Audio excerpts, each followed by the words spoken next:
Hello and good morning. Thank you so much for joining us today. We are members of the Massachusetts Coalition for Health Equity, and we are here to present our concerns to the state regarding keeping masking in healthcare settings, among other issues. My name is Lara Germanis. I am a primary care physician and a clinical instructor at Harvard Medical School.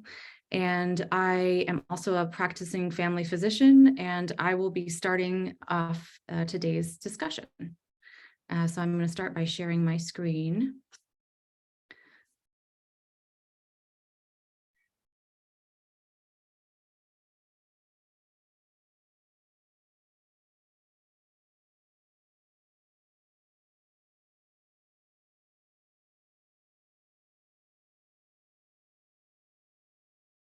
All right, can everyone see my slides? Yes. Excellent. Thank you so much. So today we are going to be urging Massachusetts Department of Public Health to ensure equitable access for all to essential spaces and also to keep COVID care free for all. What does that look like? First of all, it means that we're going to be asking to require masks in healthcare settings at all times, including dental offices. We will be asking to require improvements in indoor air quality and to invest in them at the state level. And we'll be asking in general to employ layered protections like masks, surveillance testing, and ventilation to allow universal access in public spaces. We also want to make sure that those vital COVID protections that we're making sure everyone had access to the tools to prevent and treat COVID are available for all, like vaccines, testing, treatments, and masks and N95 respirators. I also want to take a brief note to say that I want to apologize for our inability at a last minute, with this last minute press conference, to arrange for interpretation, CART and ASL interpretation today. We will try better in the future. And I would also like to let members of the press know that we will be recording this and sharing the recording afterwards. So where are we at now? Well, we've seen some pretty dire life expectancy declines in the United States. In this image on the left, you can see that the United States has actually started at a lower rate of life expectancy than other peer nations above, and then has actually declined, whereas other nations have been able to turn this around. Those declines in life expectancy have been disproportionately borne by essential workers and by people such as people of color, in particular, Alaska Natives, American Indians, Black and Hispanic Latinx folks have died at disproportionate rates. Also, people 65 and above have over time been experiencing an increasing proportion of COVID-19 deaths. And so while we have been hearing from the CDC, from top scientists and the media that COVID is just a respiratory illness, that's not the story for many people with other chronic conditions. COVID can be really serious or even a death sentence. And we're not the only ones that have been reading the stories and finding it to be finding this to be the truth. About 45% of US residents continue to be concerned about COVID. This is poll data from last week. And more than 20% of US respondents are uncomfortable going to a restaurant or a cafe. So these are folks that, well, maybe you don't know that they're being careful, and maybe they're being careful because their lives could be at risk, or maybe they have long COVID, or maybe they have, they're trying to protect a loved one, and that's why they're still being careful. And so this is just to say that, this point of view is still a pretty predominant one, and it's really important to make sure we have access to public spaces for everybody. Voters also support masks in indoor public spaces in order to prevent COVID infections. And it's particularly interesting that this is poll data from December, but it's also interesting to take a look at the breakdown in demographics in this poll. You'll see Democrats overwhelmingly support the use of masks in public indoor spaces to prevent surges. And then also people of color, which makes sense because they have been disproportionately impacted by COVID, also support masks. And so in Massachusetts, which is a Democratic state, we're all feeling a little bit baffled to see that our DPH and our governor is thinking to remove mask requirements in healthcare settings. Why is this so important? Well, COVID is airborne. It spreads through the air like smoke. As much as 40% of COVID transmission is asymptomatic, which means that people can infect each other without knowing it. I see this over and over in my patients, folks who walk into the clinic and didn't manage to tell the front desk that their child had symptoms. And then I walk in the room and the kid is coughing. And the issue is that people then tell me, oh, well, it's not COVID, it's just a cold. COVID can look like a cold. In fact, it can actually not even look like you're infected when you are passing this on to somebody else. It's not people's fault. It's very infectious. It's really hard to control. And that's why we need really clear messaging and a plan to make sure that the most essential spaces are accessible to everybody. We've already seen COVID outbreaks in healthcare over and over. Just a month ago, 4 residents died in a COVID-19 outbreak at a Yarmouth nursing home. We've seen clusters of cases at Boston area hospitals, and this is with the maximum protections in place. That outbreak was over a year ago, and the variants back then were much less contagious. And we've even seen research performed at Boston area hospital. Again, this is with all of the protections in place. Of course, people don't wear a mask inside their hospital room, but everybody who comes in and out of their room do wear a mask. And in this study, again, performed at Mass General Brigham by researchers in infectious disease at that hospital, discovered a pretty high rate of transmission. 39% of exposed roommates tested positive after 14 days of admission. Furthermore, as of March 31st, surveillance testing in long-term care facilities is no longer required in Massachusetts. I was discussing the masks and healthcare issue with a colleague of mine who works in the nursing home, and they were telling me that that the nursing homes have actually been pressuring the state for many months to get rid of the surveillance testing requirement. And why is this? Well, it's because these facilities are paying the cost of it, and testing is expensive. We understand that there is a budget crisis in healthcare right now, but cutting vital surveillance testing, which is going to help keep our elders safe, is actually going to end up costing more money in the long run. It's going to end up causing illness among the people in the nursing homes. It's also going to cause staff to become ill. We'll have outbreaks among staff. We'll have more staffing shortages, and the staffing shortages are in fact what is currently driving the budget crisis in healthcare, because they have to pay for very expensive travelers to fill in for staff. Masks are a cornerstone of infection control for airborne transmission. Masks have been used for decades to prevent transmission, for example, of tuberculosis. And so we know how to prevent airborne transmission in healthcare. Yes, we are very lucky, and actually I wouldn't say lucky. Healthcare settings have improved ventilation above other public spaces, that's true. And yet when you're sitting right next to somebody in a waiting room, if you're not able to wear a mask, it can put you at risk. Removing a mask in healthcare puts people at risk in the very place they are accessing vital healthcare services. It also exposes people to COVID without their informed consent, especially babies and children who can't mask. People can bring these infections home to their loved ones and hurt them. And I will say personally, as a parent of a 16-month-old baby, this is part of my calculation. And I would like to speak specifically to the comments that I made to the Globe reporter yesterday, because I just want people to know that as a primary care doctor, I want everyone to know preventive care is essential.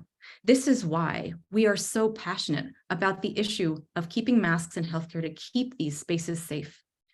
I personally don't usually talk about my personal story, but I am a single parent of 2 children, one 16 months old and one 3 years old. And every single time that I have to access healthcare, I think and plan very carefully. If masks are gone in healthcare and take my child who is unable to wear a mask into a healthcare facility that does not have a mask, she could be infected. by a well-meaning healthcare worker or a patient in the waiting room that didn't know that they had COVID. She could bring that infection home, and eventually she could pass it on to one of her caregivers.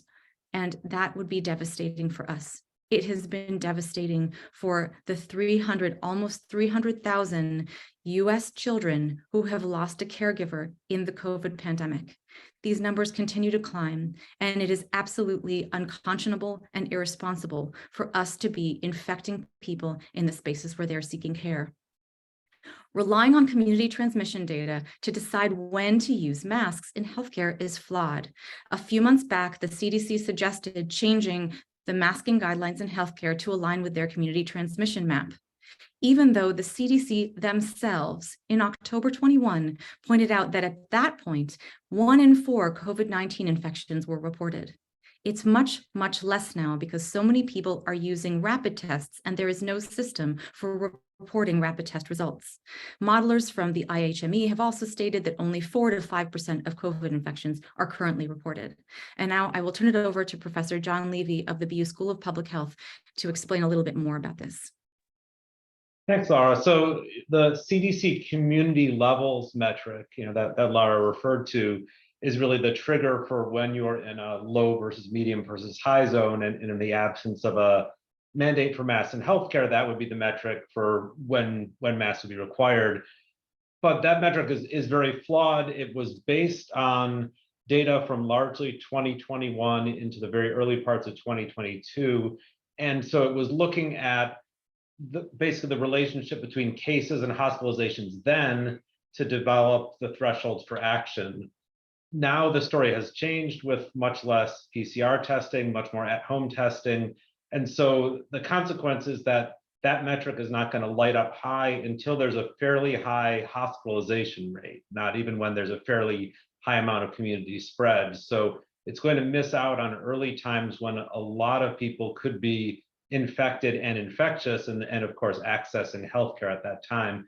And what this figure is showing is really how in the past year or so, the cases as being reported, which is in the green, has decoupled from the actual amount of COVID out there. This is from wastewater data through BioBot, which is in the blue. So you could see in 2020 and 2021, those lines really laid on top of each other. They've diverged quite a bit now. So we're at a place where the data that in theory we would rely on to tell us when to put the masks back on are suspect, and as a result, we're really not going to capture those important times using the data available.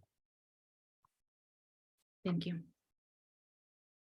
And so at this point, it's not time to let down our guard. India is seeing a over 100% rise in COVID deaths and many times rise in cases in 28 days due to a new variant of concern, which has also been identified as the WHO. We are now seeing that variant in 18 states across the US. We're wondering, when we take a look at that Globe article, why have hospital administrators been lobbying to remove masks? Is this about the money? It doesn't make sense. Removing masks in healthcare, again, is going to cause health worker outbreaks, and it's going to exacerbate existing staffing shortages and thereby exacerbate the budget crisis. This is not public health or the economy. The patients are not asking you to take away masks in healthcare. We are asking you to keep masks in healthcare, and that is what we are going to be doing today. And so we urge everybody who is listening to write and call Governor Healy, use our form at Linktree and call her, send letters. Because the way out of the pandemic is together.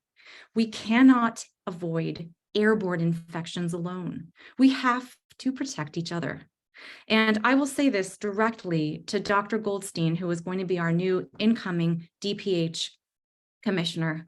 Congratulations, Dr. Goldstein. I recall about a year ago or more, you presented at Mass General and commented that the ability of public health to make change has to do with what people are willing to do to protect each other. And I would say, let's remind each other to protect each other. We all have a loved one in our lives who could be hurt by a COVID infection. We should all be so blessed to have someone in our lives like that. and we could all be harmed by long COVID. So let's be safer together. And for all of you out there who are worried about seeing masks going in healthcare, let's take action together. Let's write and call Governor Healy and our representatives, call our hospitals and clinics, ask them to keep masking, let our loved ones know COVID is airborne, masks in healthcare are infection control, and organize your communities. Now I'm going to turn it over to Amir, who will give a few more slides, and then we'll have some personal testimony. Sorry, Hello, and this is, thank you, Amir Moharib, who is an infectious disease physician and an instructor in medicine at Harvard Medical School. Thank you. Okay, thank you so much, Dr. Germanis. Can you all hear me? Yes.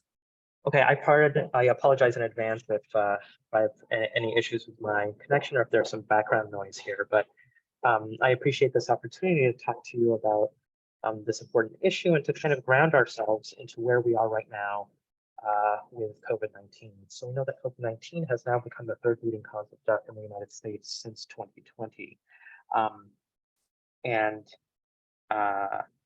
Next slide, please. And so that's hundreds of thousands of people across the country dealing with COVID-19, dying from COVID-19 each year. In Massachusetts, since the start of the pandemic, we've had more than 24,000 people die. A substantial proportion of our state has died from COVID-19. In the past 90 days, a period of that many people would say is relative calm or relative inactivity of COVID-19. That's been an average of 7 to 10 deaths every single day, and hundreds of people hospitalized in a circumstance where most hospitals are already under a lot of capacity issues. Next slide.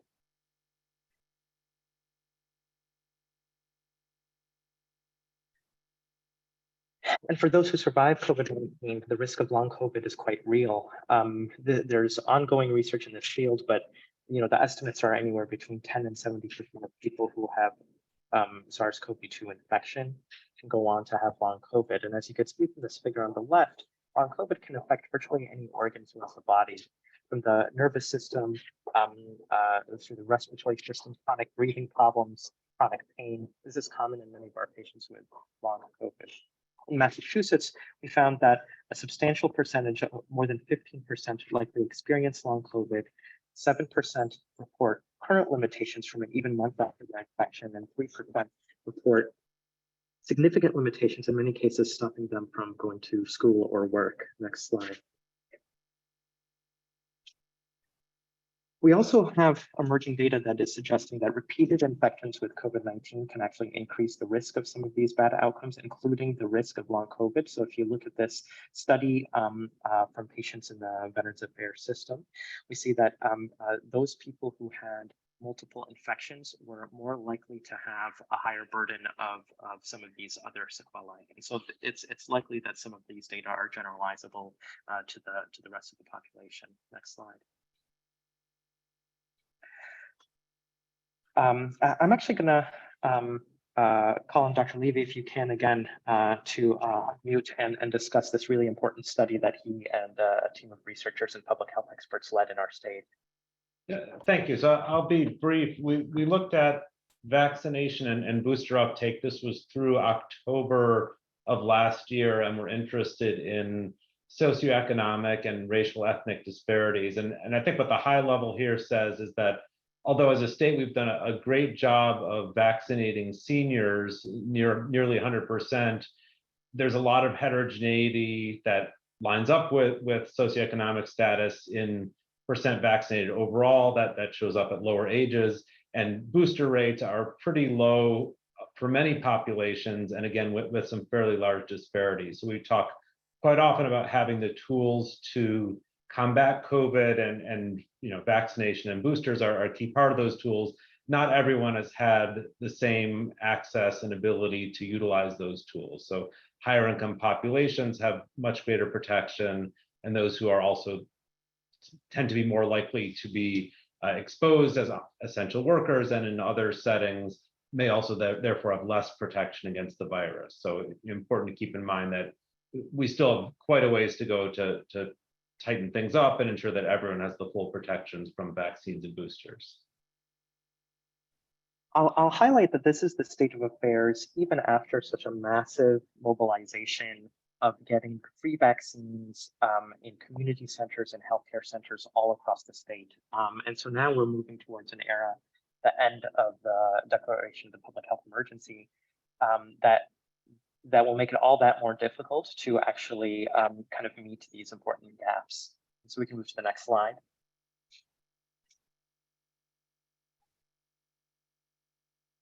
Okay, so what about antivirals? You know, if you do get a diagnosed infection with COVID-19, many people are eligible for the antiviral therapies that have been shown in clinical trials to reduce the risk of hospitalization.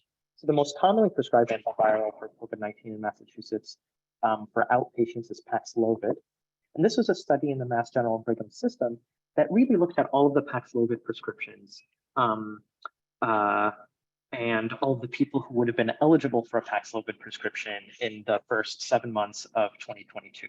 And in the light green, you can see on this figure is people, outpatients with COVID-19 would be eligible for this prescription. And then the dark green are those who are actually prescribed. And the point of this figure is that less than a third of eligible people actually received a prescription for Paxlovid, and that the odds of receiving a prescription when compared to people who identify as white was much lower for people who are Black or African American and Hispanic and Latino. So even with these antiviral therapies on hand, we see great disparities in who is using it, and generally across the board, not many people using it altogether. Next slide.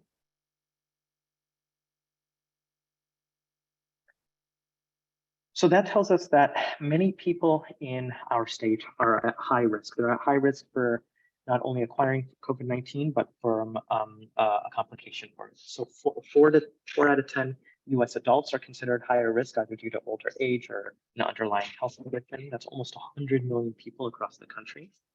6% of US adults are immunocompromised.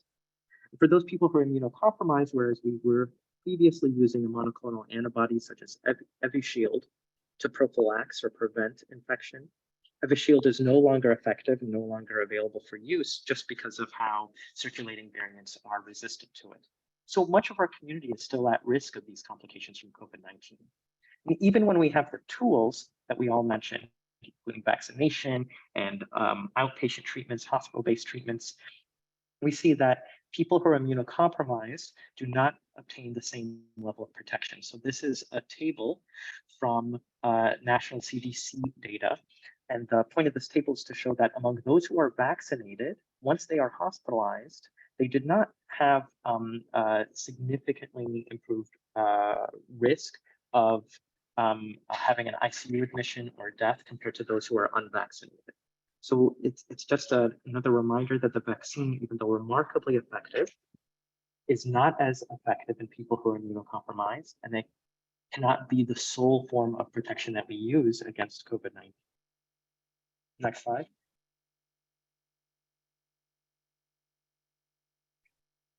We do, however, know at this stage of the pandemic that masking, a simple intervention, makes a big, big difference. And so this is a study that compared two-way masking with one-way masking with no masking at all. And then you could see along here is the exposure time, the time of exposure to infection. And the point of this figure and this study was to basically demonstrate that even though one-way masking is more effective than not masking at all, that effectiveness does diminish over time, whereas two-way masking essentially remains effective over the whole hour of exposure.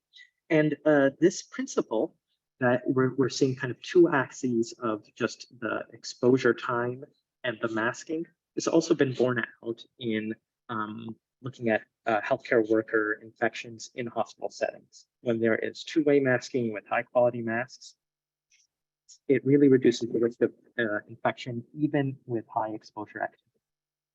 Next slide. So there are many people in our community who cannot don masks or protect themselves perfectly. And that includes our children in schools and some people living with disabilities. But we do see that COVID-19 cases in schools in Massachusetts really differed based on the masking requirement. And so when we saw that mask requirements were lifted, we did see different ranges of COVID-19. And then you could see on this bottom trend line here in black and blue that for those that sustained masking requirements, there were far fewer cases per 1,000 persons in those schools. So we know that none of these single interventions are perfect, but when taken all together, they really do keep our communities and our friends and our families safe. And so that's essentially the bottom line of what we're calling for here today. And I think that's the last slide for me. I really am grateful for the opportunity to talk about this and answer any questions that might be. Yes, thank you so much. And thank you, Amir, for this presentation. Now what we'll be doing is moving one by one through a few folks who have testimony to share about the way that masking would affect them. And we just want to urge everybody to join us to take action in and with your community and follow us on social media, Twitter, Instagram, Linktree, and the web for more resources. And we encourage, again, people to put their questions in Q&A. Again, we will be sharing this recording afterwards. And I want to pass it over now to Jennifer Ritz-Sullivan, COVID Justice Leader for Marked by COVID Massachusetts. Thank you so much. Thank you. Hello, everyone. As stated, I'm the COVID Justice Leader for Marked by COVID Massachusetts. Marked by COVID is a national grassroots nonprofit leading the movement for pandemic justice and remembrance. We are primarily COVID bereaved and people who the pandemic has deeply impacted. All of us are volunteers, and many of our members come from the disproportionately harmed communities.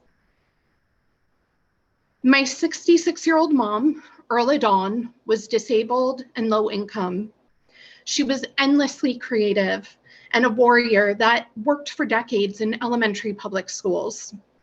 My mom spent the last 2 weeks of her life slowly suffocating to death in an ICU from COVID. I could only have one brief phone call with her before she died alone. Another high-risk family member died from COVID weeks before her. They both contracted the virus from a person who did not mask. Their deaths were preventable. Millions who have died from COVID have been treated as disposable. And I feel the need to remind you, nobody is disposable. Tens of millions throughout the country and hundreds of thousands right here in Massachusetts are grieving these losses as our community continues to grow unnecessarily daily. I myself am disabled and low income. My husband is an essential worker, and I am at high risk for the same disease that killed my mom and disabled many of my loved ones. I am all too aware of the mass death and disability still surrounding us. I should not be forced to subject myself to further disability or death to meet my basic needs and receive the medical care that I need to survive. The pandemic is not over. These losses were and continue to be the result of policy choices and will only worsen if our government continues to ignore this pandemic. Thank you. Thank you so much for that testimony. I'd like to now call on Leah Lakshmi Piepsina Samarasina, writer and disability justice organizer, author, The Future is Disabled. Hi, can everybody see and hear me who can see and hear? I'm gonna spotlight. Oh, you're gonna spotlight me, cool. Okay, hi everybody, my name's Leah. I'm really happy and honored to be here. I'm a second generation disabled person. I'm proud to be from Worcester, Massachusetts, and I'm zooming in today from Western Mass. I'm disabled, I'm 47, and I'm still alive. And I want to start by saying, echoing what Jen just said, that disabled, elder, low income, poor, working class, high risk kids, folks who've already had COVID 3, 4, 5 times who don't want to have it a 6th time. All of our lives are valuable, and we're not actually in the minority. We know that pre-COVID, the CDC's best estimate of the percentage of people who are disabled in the United States was 33%, and many, many, many epidemiologists and scholars of disability are now estimating that at least half the country, because of the high rates of long COVID, is living with chronic illness and disability. We are not a small, tiny number of people that's not valuable. We are valuable, and we deserve to be able to be in public, go and access healthcare without wondering if we're going to die or get sick or get even more disabled than we already are. I want to call into the space the names of three beloved friends of mine: Lucia Leandro Jimeno, raised in Dorchester and Jamaica Plain, Stacey Park Milburn, and my friend Graham Bach. All of them were incredible disabled activists, organizers, and people who were loved, who died due to medical gatekeeping and ableism during the COVID pandemic, affected either by COVID or by being denied the ability to get healthcare because of COVID. These are folks who did not feel like they could go to the hospital safely or were kept away from life-saving medical care. There's absolutely no reason why we should raise the risk of more people dying whose lives we can save. We've all lost people, and we're living with the grief of those deaths. We have power and choices to choose life, to choose to build back better, to choose to actually care for all of us and make sure that we get to keep continuing to live. I have so many friends in disabled community who, not because they're high risk, but because of medical facilities and public space refusing to act out of a place of protection and anti-ableism, have not really left their apartments in 3 years. As disabled people, we have always fought for the right to be able to be in public, from when people who are using wheelchairs laid down in front of inaccessible buses. Those protests are part of what got us the Americans with Disabilities Act, to all of us who have fought for vaccine access, where we were told at the beginning that we were at the end of the fucking line to get vaccines. And we're fighting now to say that we deserve to be able to go to the doctor and not worry about dying. It's really simple. Governor Healy, I want to say I voted for you. I believe in you. I'm glad to live in a democratic state, in a state run by women who have said they have a progressive agenda. And I'm urging you to do the right thing and use your power to protect all of us who want to live. And I want to also say, to whatever happens, in the next weeks, individual healthcare providers and facilities also have power to act in solidarity and protection of disabled and high-risk people. Thank you. Thank you so much for that.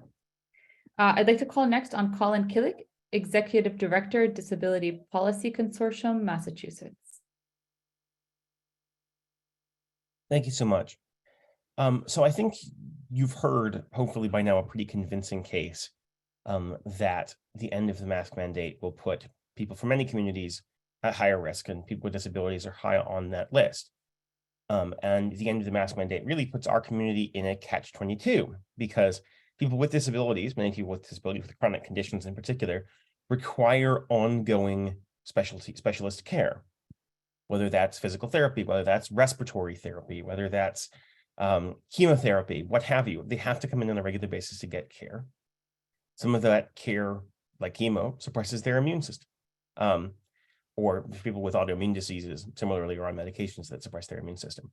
Some of that, like respiratory therapy, has to be performed in a way where not only is someone the patient can't be masked themselves, but particles are entering their lungs at a significant rate.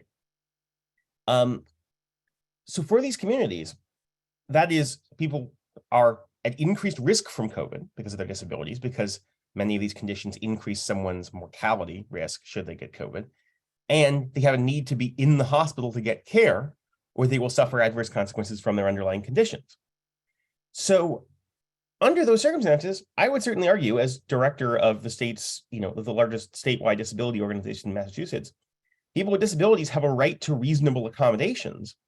And one reasonable accommodation would seem to me in this case is for people with disabilities to be able to have masking in those settings.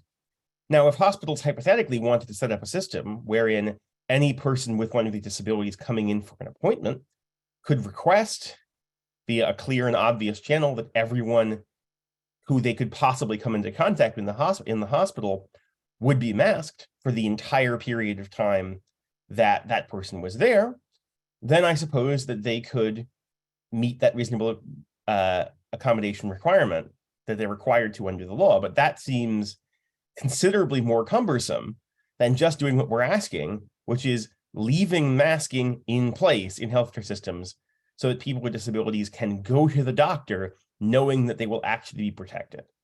I think to do otherwise is not only immoral, it's potentially illegal. And I wouldn't be surprised to see ADA lawsuits filed if providers don't take these steps to keep people with disabilities safe. It's hard to get exact statistics, but something on the order of 2/3 of those killed by the pandemic had disabilities. Our community has already borne the brunt of this condition, especially in congregate settings. I think it would be deeply unfair to put further burden on our community by making it unsafe for so many of us to be able to go safely to the doctor to get the kind of ongoing care that we need because of our conditions. Thank you. Thank you so much, Colin. I'm going to call next on Laura Savadini, a disability justice activist from the South Shore. Hi there. Thank you so much, Laura. I appreciate it. And thank you for everybody who has said so many things that now I don't have to say. So my name is Laura. I live on the South Shore, and I am an activist in disability justice spaces and chronic illness spaces, which do overlap. What I wanted to briefly talk about just is underscoring how unreal it feels to me to see healthcare policymakers at every level, whether they're at the Massachusetts Medical Board, the president of the Massachusetts Medical Board quoted in the Boston Globe today, whether they're at a hospital level or whether they're at the state level, saying that we have the tools. We have tools now that are going to make it so that we can manage COVID. Those tools, as you have been told in this press conference, and as you probably should have seen elsewhere prior to today, were not universally accessible to all. They are not easily, affordably accessible to all. We had bad uptake in certain communities. When we look at the global picture of Massachusetts vaccination rates and booster rates, they look pretty good, but when we break them down, they don't. I personally was involved in trying to help people who are homebound or who couldn't risk going to a mask-free retail pharmacy to get their booster last end of the summer, beginning of the fall, helping them access the state's vaccination at home program, which did you know we had a vaccination at home program? Probably not. Most people didn't. I don't know if it will remain. I think it probably won't, but nobody has bothered to ask the state's policymakers about it, so it hasn't been reported on. When people tried to get access to that for the bivalent boosters, they were told it wasn't prepared, it wasn't ready. Yeah, somebody's telling me they had no idea about that program. Right, we have a program in Massachusetts, or had. I helped 3 people through social media who I've never met get access to vaccines in their home. In each case, it took phone calls, multiple phone calls to their state elected officials to get this done. This is a program that was already in place. So when I hear people talking about how we have access to tools, I think about that. I think about those tools that we had that may be going away in May. And I think about how even with those tools, we weren't able to reach the people who most needed these measures. And I am terrified. Thank you so much, Laura. I'm now going to call on Serena Faccinetti, a parent and full-time caregiver in Massachusetts.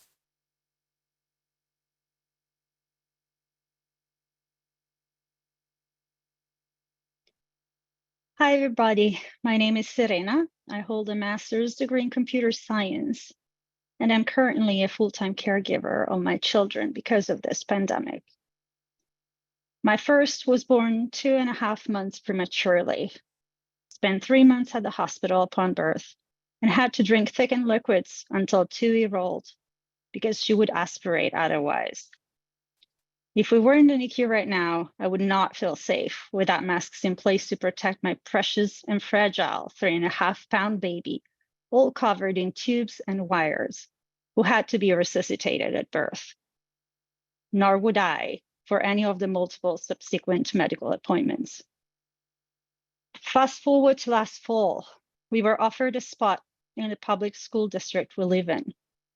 Yet, with a drop of universal masking, surveillance testing, and the reduced 5-day quarantine on positive cases, I was concerned. Not only is one-way masking not an effective prevention measure on itself, but also the school was asking me to send my child in, knowing that other children would be returning on day 6, still infectious, and would be eating with the rest of the kids in the cafeteria with no plans to prevent transmission other than improved ventilation. School administrators responsible for ensuring the safety of our children were asking me to accept the risk that my precious child would contract COVID in an unmitigated school system and possibly get long COVID from it, like 2 of our friends' children did, or take it home to the rest of our family and put us at risk. How is it okay to ask families to choose between education, socialization, and health? We as a family are privileged that we could make the choice to keep our child home and put my career on pause. But other families rely on school and school lunches to make ends meet. Children are getting sick in schools because of the current policies and then bring COVID back to their homes, causing ripples in communities. People are contracting COVID and dying or being disabled by it. How is this okay? The rules are safe, they said at the school, including the nurse. We can distance your child at a different table, they said. Kids are not high risk, they said. This is at odds with what we finally understand about COVID and its implications, and it's not acknowledging that children are part of larger communities. Many of the COVID clusters that happened in school could have been prevented by keeping layered protections in place and requiring children to test negative prior to returning after infection. Every child has the right to a safe care and education, and I'm here today to ask policymakers to uphold that right. Thank you.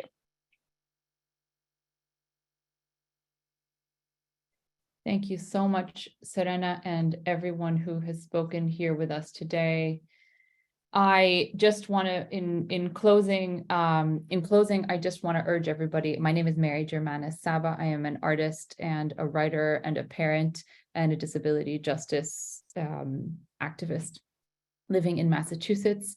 And I want to urge everyone here to both look at our resources, which will be on our link tree, but also to take action in your own communities. We all have to take action to preserve masks in healthcare, to make public space accessible again to disabled people, to prevent the continued preventable and unnecessary spread of illness, death, and further disablement through this ongoing pandemic. Just a few ways that people can take action. Please call the governor. Please call and contact your representatives. Please call your hospitals. Ask them, why are the hospital administrators lobbying to remove masks in healthcare? Tell them that that's not acceptable. We will be putting out a resource form that has phone numbers for the patient advocacy lines at as many of the Massachusetts hospitals as we can find. And lastly, speak with your community. You're not alone. If you feel like you are, you're not alone. There will be certainly someone else in a group that you are involved in who cares about ending the pandemic and making public space accessible again. Find that person and together speak with your community members and your groups. We saw in 2020 how everyone came together to protect one another, and we can do that again. I'm now going to pass back to Dr. Germanis to close us off.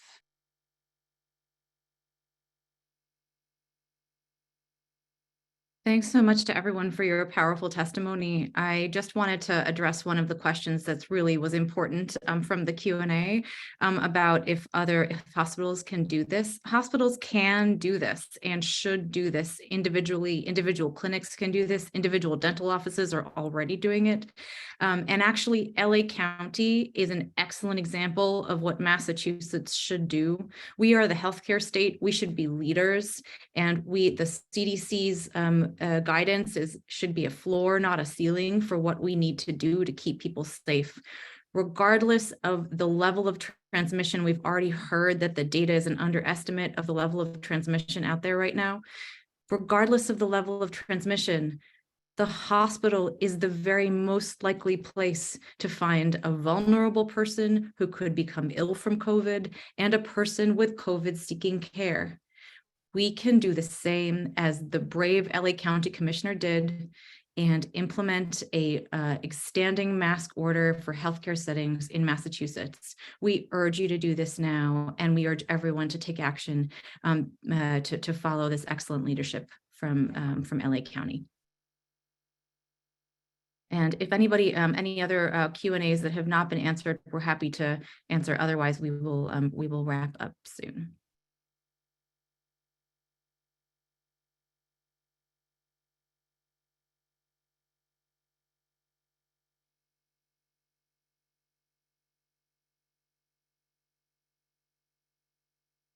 I'm just checking the Q&A to see if there are any remaining questions, or actually I would like to at this point to invite all of our participants, all of our panelists to come on camera.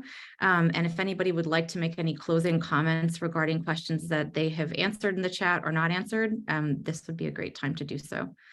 And I also just want to take this moment to thank you all for your participation today.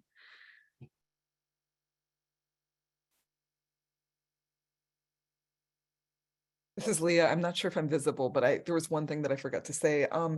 It's a quote from Dr. Noah Ebolata, where she said, she's a physician in California, I believe, where she made the point that dropping infection control measures in healthcare because it's not quote unquote mandated is actually inconsistent with the oath to do no harm that medical practitioners and doctors take.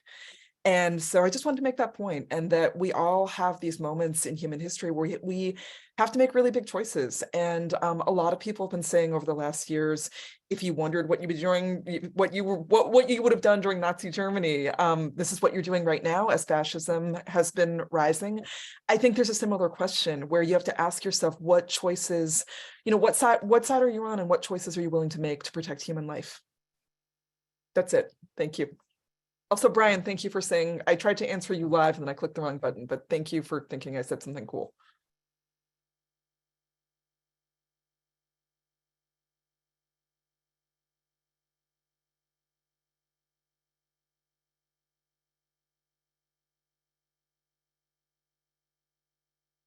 I'll say also, please feel free to direct any further questions that you might have to our email, which I'll put once again in the chat under our resources. And I'm just grateful to be here with everyone today. There are so many more people who care about this than is appearing, let's just say, in the media. Laura, go ahead. Yeah, I wanted to actually address, there was a question in here that's really a medical question. And somebody was asking, can a person have COVID but never test positive despite regular testing throughout symptoms? Is that common when already vaccinated and boosted? I'm assuming vaccination alters the way body carries viral load. Maybe it's too low to show up on a test, particularly a rapid test. Asking for myself right now. This is where we're at. So when the CDC says, talk to your doctor about, or ask your doctor if, should you wear a mask? Ask your doctor if you should get boosted. Ask your doctor. Our doctors don't all have these questions. We don't all have doctors. We don't all have doctors who we have a trusting, and honestly, we can't always afford to get to them, relationship with them. So there are a lot of people who have questions that are really basic science, basic healthcare questions about this that aren't being answered because we've pretty much just stopped talking at a system level about COVID and what COVID means, and telling people to use personal responsibility when we don't have the personal tools in order to even deal with the personal individual level health aspects. It is just grossly irresponsible to do that.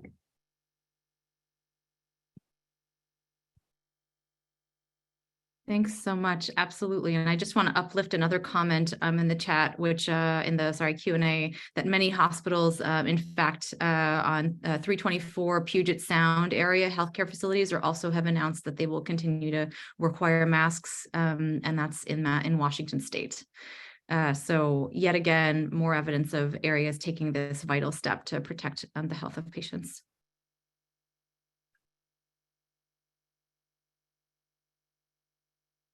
All right. And just a couple, so we might wrap up a few more of the questions on the chat in the Q&A.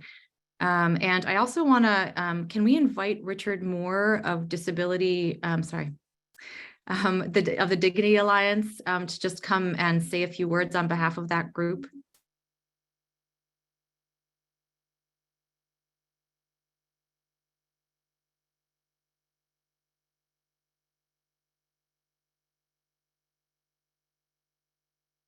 Hi, please unmute and introduce yourself. And thank you so much for joining. Sure, Laura. Former Senator Richard Moore, and I'm the legislative chair for Dignity Alliance Massachusetts. Dignity Alliance advocates for older adults, people with disabilities, and their caregivers. And we have been advocating for some time, continuing the masking and the surveillance testing in nursing homes. The nursing home is there's a concentration of very vulnerable people. I believe the majority of deaths from any particular source have, in Massachusetts and nationally, have been from nursing homes. And it's particularly important that the masking of visitors to the nursing homes and of the staff, as well as the surveillance testing, go on in those facilities. I also mentioned in the chat, Jennifer Ritz-Sullivan has been very much involved in advocating for a COVID Remembrance Day in early March each year. That would be another good way, I think, to have this kind of an opportunity to remind people that COVID hasn't gone away, and we're still seeing, just in Massachusetts, an average of about 50 deaths per week. So it's going to be with us for a while, unfortunately, and there may be other issues down the line as well that we need to be concerned about. But this would be a very important step to take, I think, and I commend all the folks who have been spoken to us today for their advocacy, and we need to continue to encourage the Department of Public Health, which has sadly not been a very effective or active advocate for people with disabilities and people, older adults and others in the last few years. I hope the new commissioner, he's got great credentials. I hope he changes some of the culture there too and starts enforcing their own regulations. It would be helpful. And one of those regulations ought to be to continue to mask in healthcare facilities. Thanks. Thank you, everyone. It's coming up on 1 p.m. We will send out a post release for the media, which will include a link and share the recording and slides from this presentation on social media. Thanks again for all of the wonderful people who shared their powerful testimony today. We hope that policymakers and hospital directors are listening to us and will be willing to protect us and our basic human right to access healthcare without harm. Thank you. Thank you, everyone.